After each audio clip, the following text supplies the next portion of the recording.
philosophe britannique C.S. Lewis est célèbre pour avoir déclaré « Si nous nous retrouvons avec un désir que rien dans ce monde ne peut satisfaire, l'explication la plus probable est que nous sommes faits pour un autre monde. » N'est-ce pas vrai?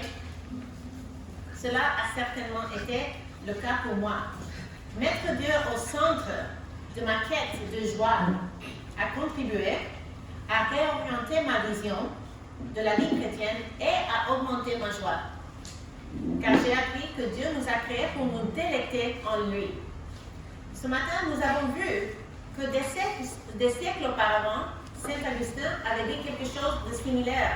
Tu nous as fait pour toi, Seigneur, et notre cœur est sans repos tant qu'il ne se repose pas en toi. Quand est la dernière fois que vous vous êtes senti agité, fatigué, insatisfaite ou mécontente?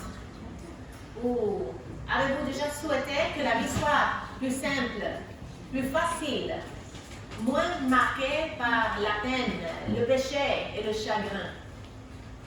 Louis, Augustin et d'innombrables saints avant eux et depuis nous ont indiqué la joie, la satisfaction et le repos que nos cœurs désirent et que nous pouvons trouver que en Dieu.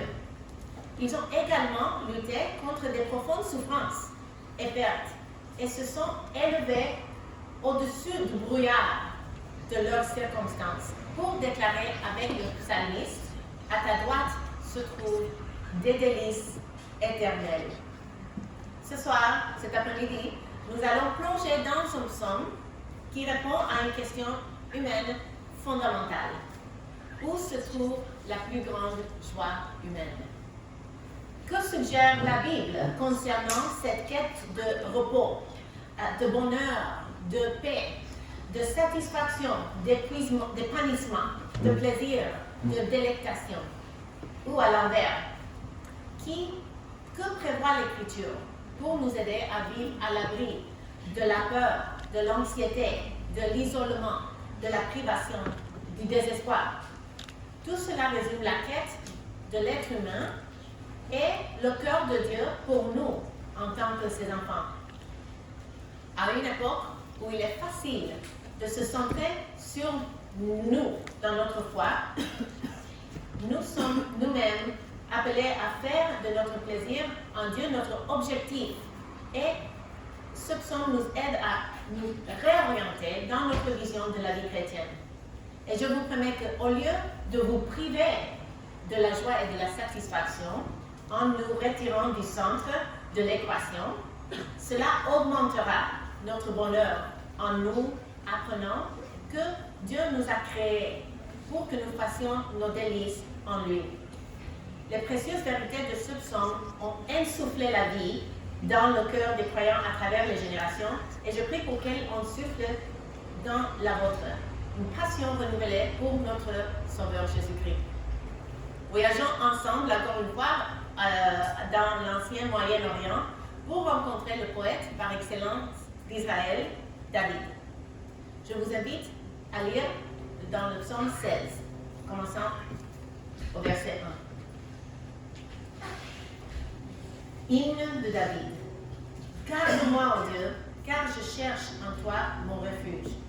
Je dis à l'Éternel, tu es mon Seigneur, tu es mon souverain bien. Les saints qui sont dans le pays, les pieux, sont l'objet de toute mon affection. On multiplie les idoles, on court après les dieux étrangers. Je ne réponds pas leur libation de sang. Je ne mets pas leur nom sur mes lèvres. L'Éternel est mon partage et mon calice. C'est toi qui m'assures mon lot. Un héritage délicieux m'est échu. Une belle possession m'est accordée. Je bénis l'Éternel, mon conseiller. La nuit même, mon cœur m'exhorte. J'ai constamment l'Éternel sous mes yeux. Quand il est à ma droite, je ne chancelle pas. Aussi mon cœur est dans la joie, mon esprit dans l'allégresse, et mon corps repose en sécurité. Car tu ne livreras pas mon âme au séjour des morts. Tu ne permettras pas que ton bien-aimé voie la corruption. tu me feras connaître le sentier de la vie. Il y a d'abondance de joie devant ta face, tes délices éternelles à ta droite. Prions. Père, Père, merci pour ta précieuse parole. Je te prie maintenant qu'alors que nous allons plonger dans ce merveilleux passage de l'Écriture, que tu ouvres nos yeux afin que nous te connaissions et nous t'aimions davantage. Au nom de ton Fils Jésus. Amen. J'ai divisé notre texte en 3 sections. Faisons confiance à Dieu et rejetons les idoles. Choisissons la bénédiction et le contentement et suivons les conseils de Dieu et accrochons-nous à l'espérance éternelle. Si je devais résumer ce passage, le message principal de ce passage dans une phrase, elle serait ceci. Puisque le Fils de David ressuscité est notre refuge, réjouissons-nous de sa présence maintenant et éternellement. Puisque le Fils de David ressuscité est notre refuge, réjouissons-nous de sa présence maintenant et éternellement. Avant de plonger dans notre texte, j'aimerais mentionner que lorsque j'enseigne la Bible, j'aime aussi enseigner à mes auditrices comment découvrir certaines de ces perles pour elles-mêmes. C'est un peu comme lorsque je prépare un bon repas et j'ai des amis qui viennent souper chez nous et ils demandent « Ah, qu'est-ce que tu as fait ?» Et je leur explique la méthode que j'ai utilisée pour préparer un tel repas et puis ils me demandent la recette et je leur envoie après. J'aime transmettre certains de ces principes pour que vous puissiez aussi creuser pour vous-même et tirer des trésors. Donc, alors que nous explorons ce passage, je vais essayer de nous expliquer ce que ce texte signifiait pour 5 personnages différents. David, en premier, l'auteur, le peuple d'Israël, ses premiers auditeurs, Jésus-Christ, l'accomplissement ultime de toutes les Écritures, l'Église universelle et nous en tant qu'individus. En outre, je vais vous poser des questions que je veux vous encourager à poser chaque fois que vous étudiez les Écritures pour vous-même. En anglais, on les appelle the 5 W's and an H. Who, what, when, where, how, why and how. C'est-à-dire qui, quoi, quand, où, pourquoi et comment. C'est un bon outil pour chercher des vérités dans la Bible qui peut-être ne sont pas à première vue, mais qu'on retrouve en posant des questions d'exploration. Donc, pour commencer, une question serait, pourquoi David a-t-il écrit ce psaume? Pour replacer le psaume 16 dans son contexte historique, David est entouré d'une société idolâtre. Il fait face au compromis spirituel de ses compatriotes et il prend position pour Dieu. Cette prise de position s'inscrit dans la continuité du livre 1 du psautier. J'avais dit tantôt qu'il y a 5 livres dans le livre des psaumes, et ce psaume est dans le premier livre, qui a comme thème l'intronisation de David et la persécution par ses ennemis. Et à travers ce psaume en particulier, David affirme 2 choses. Premièrement, sa loyauté aux saints, ses frères et sœurs fidèles à l'Éternel.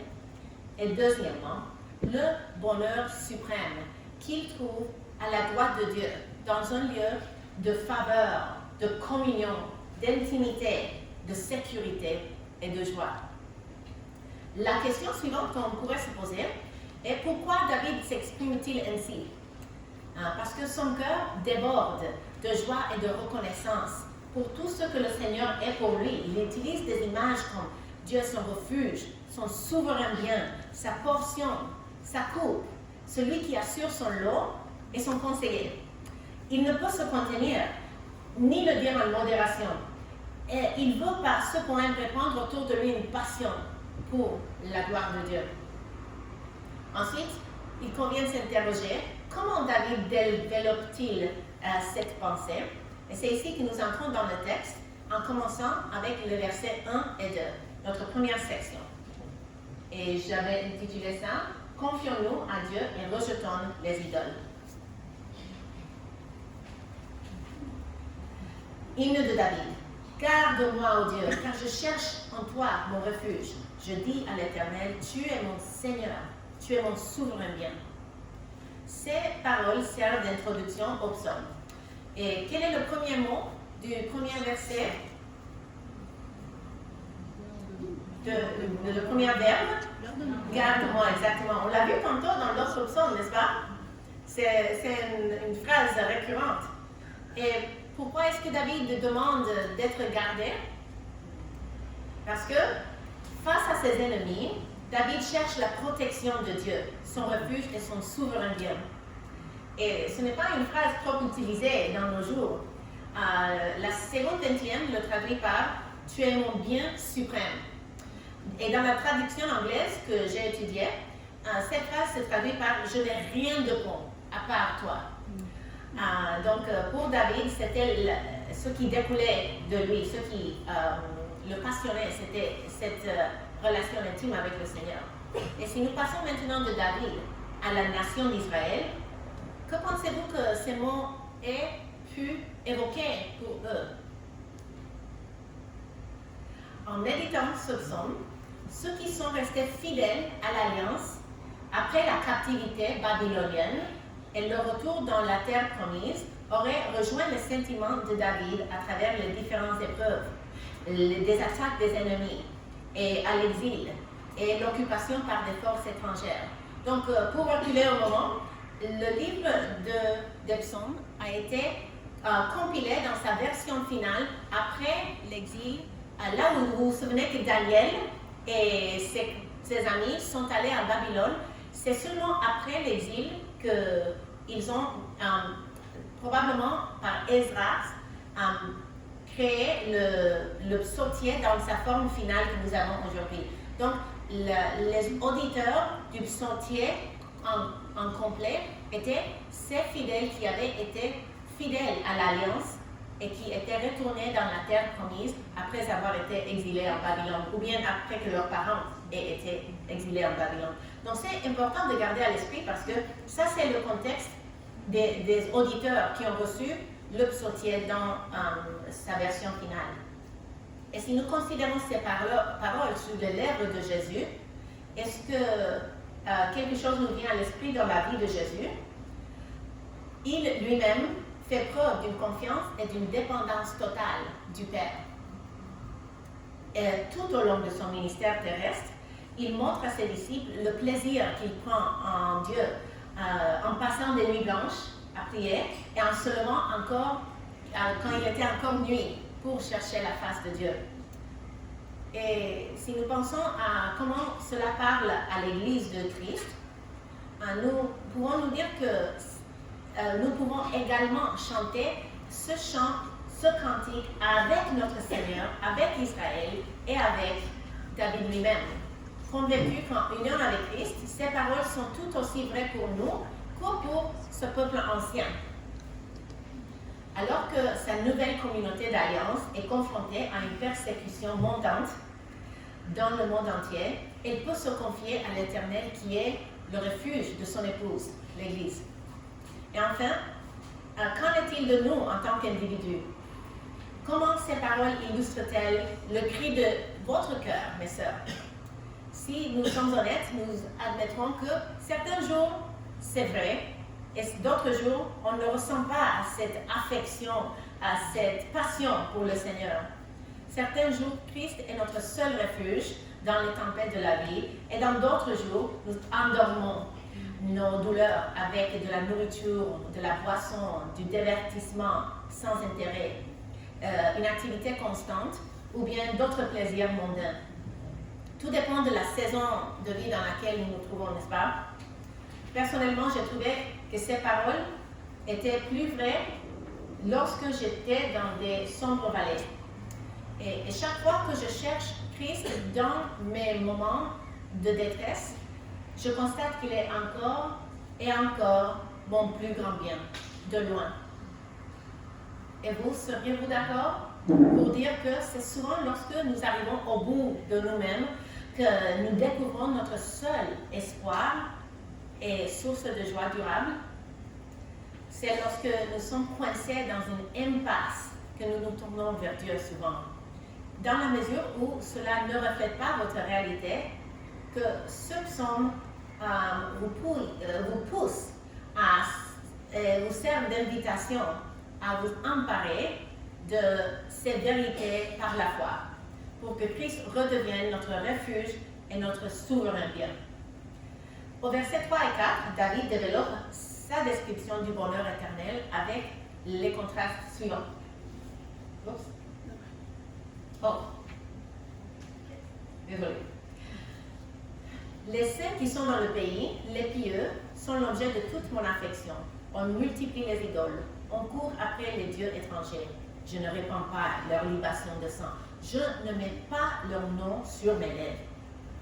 En raison du bonheur éternel que David trouve en Dieu, il exprime une affection intense pour les saints. Et qui sont-ils? Il est captivé non seulement par son amour pour Dieu, mais aussi pour une passion pour les voies de la justice. Et il est tellement passionné qu'il considère qu'une partie essentielle de sa marche avec le Seigneur, c'est de s'entourer avec ceux qui partagent cette conviction que l'Éternel est le seul et unique Dieu. C'est pourquoi David oppose son amour pour les frères et sœurs fidèles avec son mépris pour les idolâtres. Et il ne s'agit pas d'idolâtres en général, mais plus précisément des Israélites syncrétistes, c'est-à-dire des hommes et des femmes qui prétendaient suivre le Dieu d'Israël, d'Abraham, d'Isaac et de Jacob, tout en courant auprès d'autres dieux. David ne veut rien savoir de eux, ni prononcer leur nom. Et si on pense à comment ceci parle à ceux qui ont reçu ce psaume dans sa version finale, si je disais tantôt qu'ils étaient ceux qui étaient revenus de l'exil, comment pensez-vous qu'ils auraient interprété ces mots opposant les saints aux idolâtres? Ils auraient considéré la parole de David à la lumière de l'exil et de leur retour dans la terre de leur héritage. Vous souvenez-vous de la raison pour laquelle ils étaient partis en exil? Pourquoi est-ce que Dieu a envoyé le peuple d'Israël en Babylone?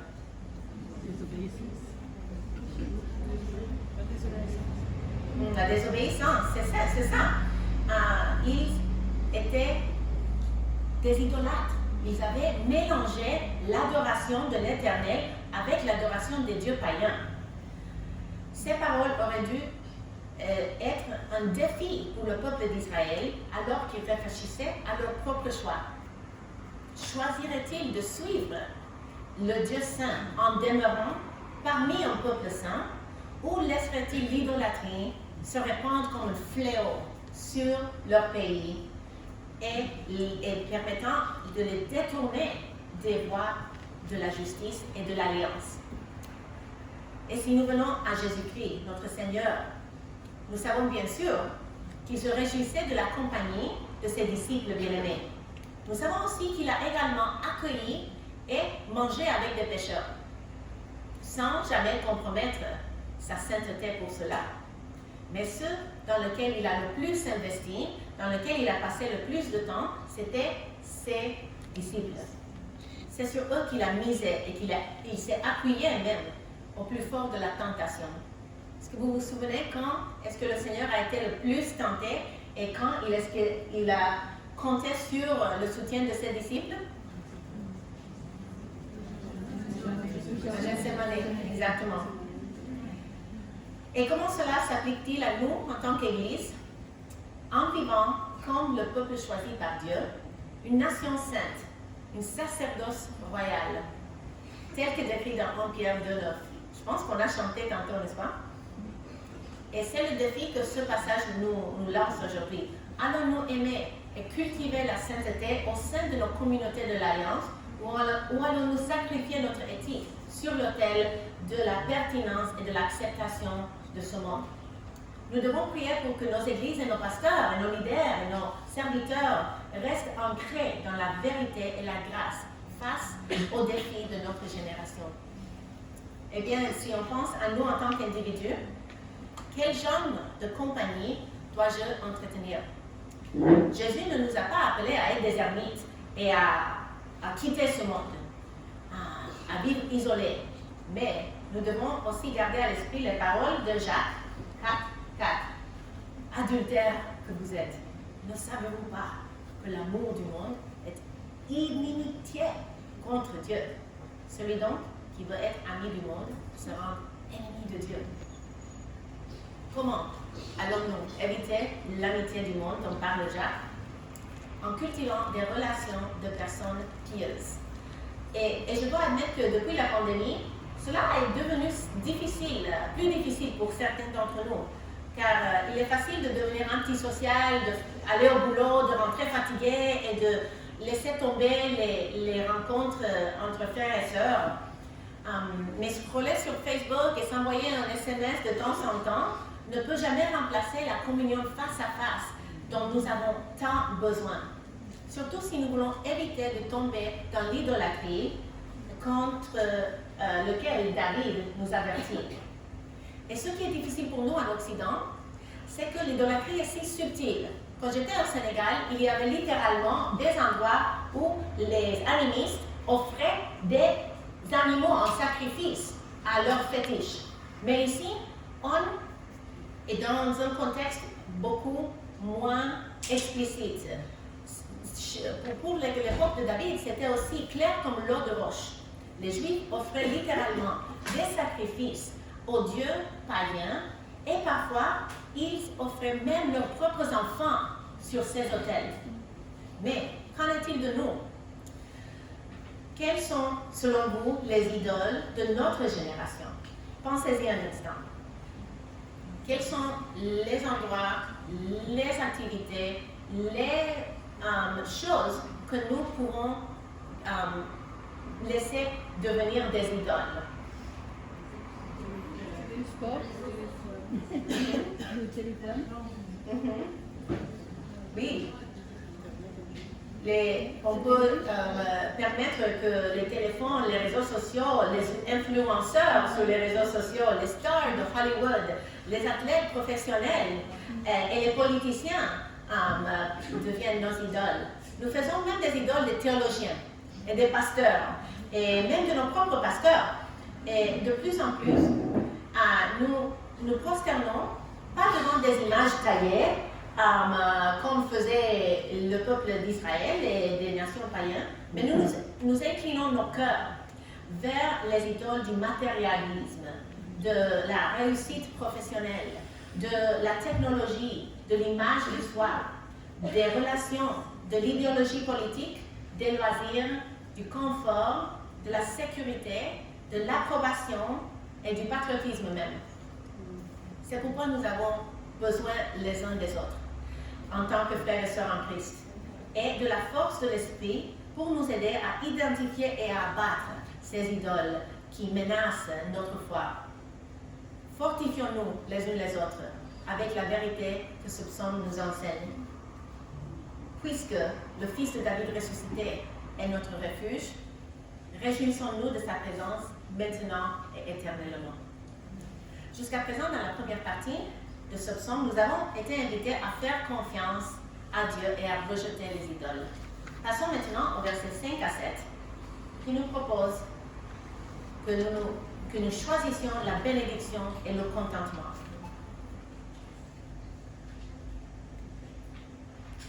L'Éternel est mon partage et ma coupe. C'est toi qui m'assures mon lot. Un héritage délicieux m'est échu. Une belle possession m'est accordée. Je bénis l'Éternel, mon conseiller. La nuit même, mon cœur m'exhorte. Regardez avec moi au verset 5, si vous avez vos Bibles devant vous. Comment David décrit-il le plaisir qu'il trouve en Dieu?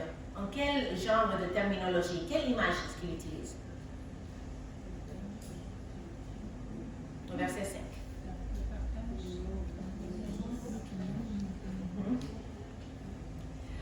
Je me focalise sur le fait qu'il parle de Dieu comme sa portion, n'est-ce pas? Il utilise des termes gastronomiques. Et il compare l'Éternel, en fait, à son repas préféré. Et il ne le prend pas à sec, mais ni avec de l'eau tiède. Sa coupe, sa boisson préférée, probablement du bon vin, j'imagine, l'accompagne. Quand on y pense, on se dit que David a dû être un fin gourmet pour décrire Dieu de cette manière. Et David ajoute au verset 6 que Dieu et son héritage sont bien le plus précieux. Si vous considérez cette expression héritage à la lumière du déroulement de l'histoire de la rédemption, à quoi est-ce que ce terme héritage vous fait penser quand ça vient de la plume ou des lèvres de David? Qu'est-ce que Dieu avait promis à David? Oui, qu'il serait roi et qu'il aurait toujours un descendant sur son trône, n'est-ce pas? Ça, c'était son héritage par excellence. Cependant, David emploie le langage de l'alliance et son lien avec la terre promise même, parce que l'alliance abrahamique, celle qui précède l'alliance davidique, parlait de la promesse à Abraham et à ses descendants qu'ils auraient la terre de Canaan comme possession, n'est-ce pas? Donc, David se réjouit de l'Éternel plus que de son propre royaume, plus que de la terre qui lui avait été accordée en héritage, ou bien de toute bénédiction matérielle qui pourrait l'accompagner. Les palais, les chevaux, les chars, les terres, tout était deuxième, parce que l'Éternel était le premier trésor de son cœur. La Bible du Semeur traduit ce verset de manière très vivante. Tu as fixé les limites. C'est un jardin plein de délices. Oui, c'est pour moi un patrimoine merveilleux. Son héritage le plus précieux, dans lequel il trouve ses délices, est l'intimité, l'amitié, la communion avec l'Éternel. Certains d'entre vous ont déjà eu l'insomnie. Moi, je fais non seulement le décalage horaire, mais aussi la périménopause m'occasionne pas mal d'insomnie. Et je pense que David peut-être a dû en connaître parce qu'il parle du fait que la nuit, il cherche Dieu. Vous voyez au verset 7 ce qu'il dit. Il parle du fait que Dieu est son conseiller, qu'il accompagne même la nuit. Il compte sur Dieu pour le conseiller et pour lui donner la sagesse dont il a besoin pour régner sur le peuple d'Israël. Puis, si on pense à Israël, comment est-ce que ces paroles parlent de la nation? Dès sa naissance, Dieu lui a promis une terre, un héritage où coule le lait et le miel. Deux aliments symbolisant l'abondance et la générosité de l'Éternel. Et ces paroles du psaume 16 auraient réaffirmé à la nation que si le lait et le miel, comme la coupe et le bon repas promis, sont un don précieux de Dieu qui garde l'alliance avec son peuple, sa présence même au milieu de eux est le plus grand cadeau qu'ils puissent jamais recevoir. Ils avaient appris la leçon pendant l'exil, que même s'ils étaient loin du temple, de la terre promise, de ce lieu où la présence de Dieu était manifestée dans le lieu très saint, tant que l'Éternel était avec eux, ils possédaient le plus grand trésor. Et Dieu était bel et bien avec eux pendant l'exil, n'est-ce pas? Quant à la manière dont ces mots parlent de Christ, Jésus a incarné cette dévotion singulière à l'Éternel tout au long de sa vie. Mais il l'a parfaitement exprimé lorsqu'il dit en Jean 34, ma nourriture est de faire la volonté de celui qui m'a envoyé et d'accomplir son œuvre. Et lui aussi, comme David, son père, a recherché le conseil de Dieu tout au long de son ministère. Depuis la sagesse dont il avait besoin au début de son ministère pour choisir les disciples qui seraient avec lui pour les 3 ans, jusqu'à la force dont il avait besoin pour aller jusqu'au bout, à la croix. Et c'est cette nuit blanche de prière à Gethsémane. Et en ce qui concerne son épouse, l'Église, quelle plus grande image de joie et d'affection que celle d'avoir Christ comme notre époux éternel. En tant que corps, nous nous réunissons les dimanches pour exprimer notre faim, notre soif de son retour et pour rechercher le conseil de Dieu dans la prière, dans les Saintes Écritures. Et je ne sais pas qu'en est-il de vous, mais je crois que nous avons plus que jamais besoin de son conseil pour mener à bien la mission qu'il nous a confiée de faire de toutes les nations des disciples. Et il en va de même en tant qu'individu, pour nous en tant qu'individu. Moi, vous avez déjà entendu que j'aime manger.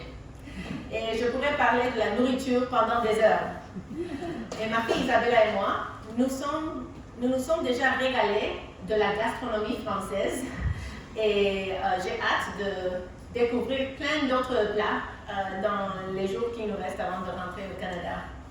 Mais j'aspire à ce que mon plus grand plaisir se trouve en Christ.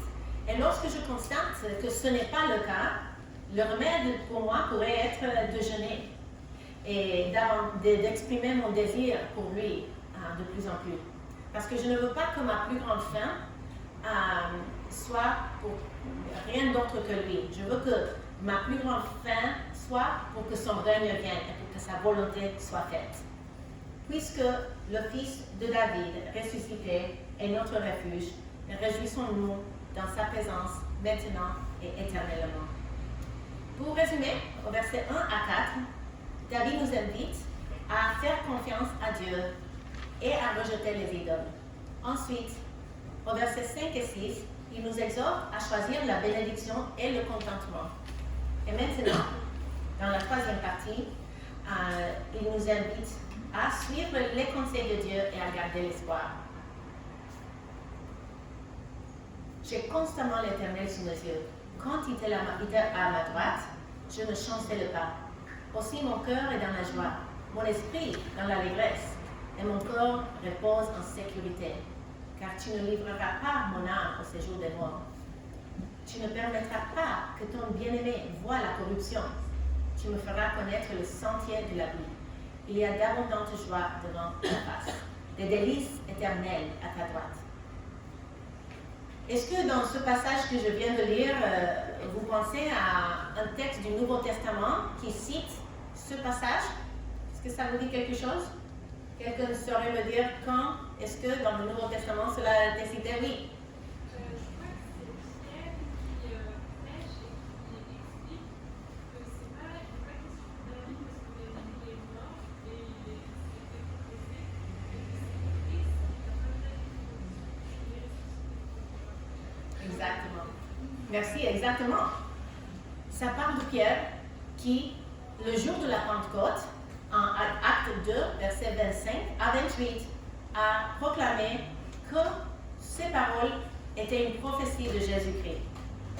Et puisque cette section est citée dans le Nouveau Testament, la tentation serait de sauter directement et prier en conclusion et on prend le goûter. Mais attendons un peu. Je vais plutôt poursuivre le modèle que je vous ai déjà montré pour que nous puissions examiner comment ce texte s'adresse à chaque groupe que nous avons étudié. Commençons par David. Nous voyons au verset 8b qu'il parle de l'assurance qu'il tire du fait d'avoir l'Éternel à sa droite. Dans la Bible du Seigneur, la note explique que la main droite est l'endroit où se tient le défenseur d'un accusé. Le roi choisi par Dieu savait que Dieu était son avocat devant tous ceux qui remettraient en question son droit de régner sur le peuple d'Israël. Et il y en avait pas mal qui accusaient David de ne pas être le roi légitime. C'est pourquoi il ajoute au verset 9 qu'il est rempli de joie et de sécurité. Les ennemis de David ont cherché à le faire mourir prématurément. Mais il exprime au verset 10 sa confiance dans le fait que l'Éternel ne l'abandonnera pas dans leurs mains.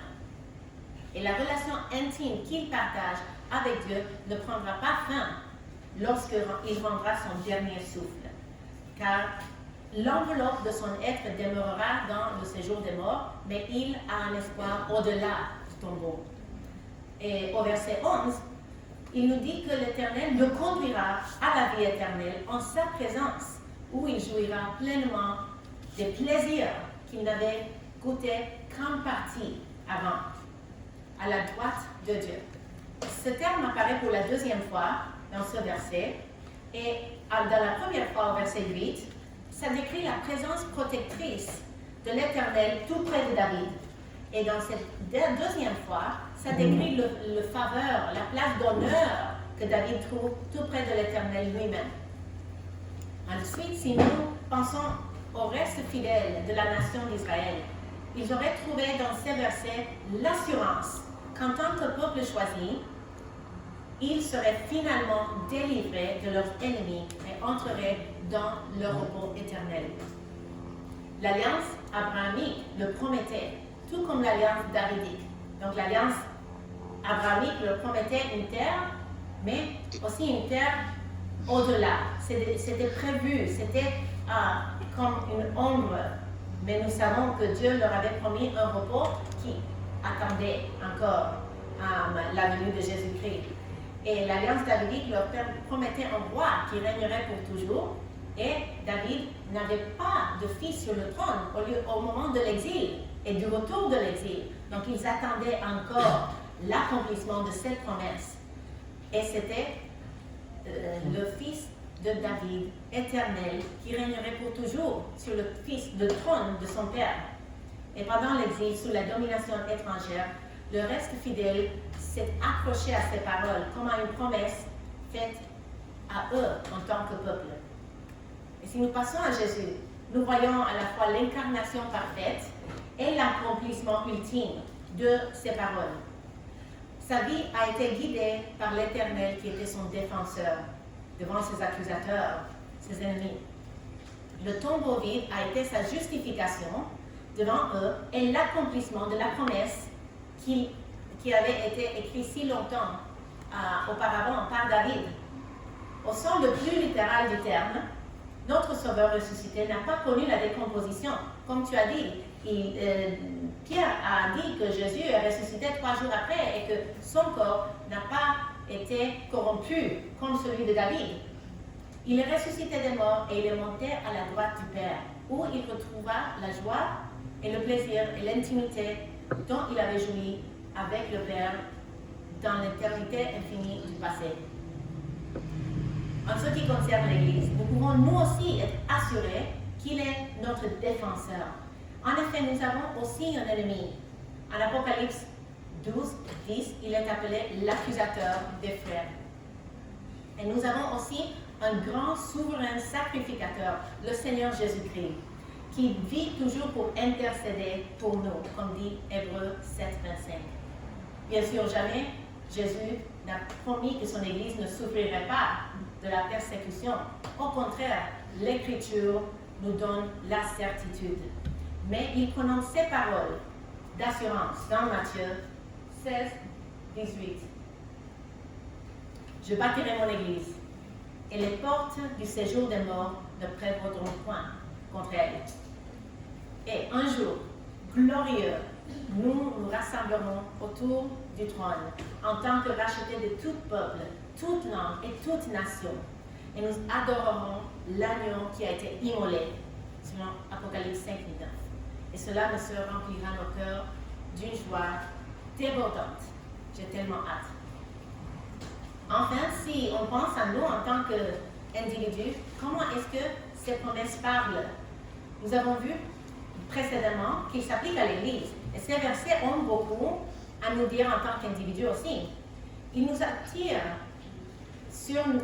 notre attention sur notre Sauveur ressuscité, notre ultime source de plaisir, de joie, de sécurité et de paix et de repos. Face à des accusations de l'ennemi devant la perspective de la mort elle-même, notre espoir repose sur celui qui plaide en notre faveur. Et si la vie dans ce monde déchu est parfois accablante, nous pouvons nous réjouir de l'éternité à la droite de Dieu. Quelle joie, quel jour ce sera. De plus, nous avons à nous réjouir de la résurrection de la chair. Après tout, nous n'allons pas être comme des petits anges volant sur des nuages, en jouant une harpe, comme des esprits désincarnés. Grâce à la résurrection corporelle de Jésus, nous aussi allons recevoir des corps glorifiés. Et c'est la promesse de ceux qui sont pour nous. Nous allons avoir des corps qui ne pourront jamais être corrompus et qui vivront éternellement. J'ai récemment fait une visite pastorale avec mon mari qui sert en tant qu'ancienne à notre église pour rendre visite à un frère qui était très malade, très âgé à l'hôpital. Je venais de passer toute la journée à étudier ce psaume. Et il était donc frais dans mon esprit. Ce soir-là, nous nous sommes réunis autour de son lit de malade avec sa femme. Et nous avons chanté et prié avec eux. Et elle était confrontée à la difficile décision de savoir quoi faire alors que son bien-aimé semblait s'approcher de la fin. Diane m'a demandé de lire quelques versets de la Bible et je me suis naturellement penchée vers le psaume 16. Je n'avais que 5 minutes pour condenser le cœur de ce passage pour un homme qui allait bientôt apparaître auprès de son maître. J'ai parlé de l'espérance de notre résurrection, enracinée dans le fait que la résurrection de Jésus-Christ entre les morts nous garantit une place à sa droite, où nous jouirons de la grâce et la joie de l'aimer, de le connaître. Je les ai rassurés en leur disant que la mort ne pourrait pas enlever cette joie. Quel privilège d'avoir pu partager cette précieuse promesse pour nous, qui était si fraîche dans mon esprit alors que j'allais à l'hôpital ce jour-là. Est-ce que vous avez déjà accompagné quelqu'un sur son lit de mort? Ou bien est-ce que vous avez récemment assisté à un funérail? Cela peut sembler étrange, mais je pense que passer du temps dans de tels contextes est bon pour l'âme.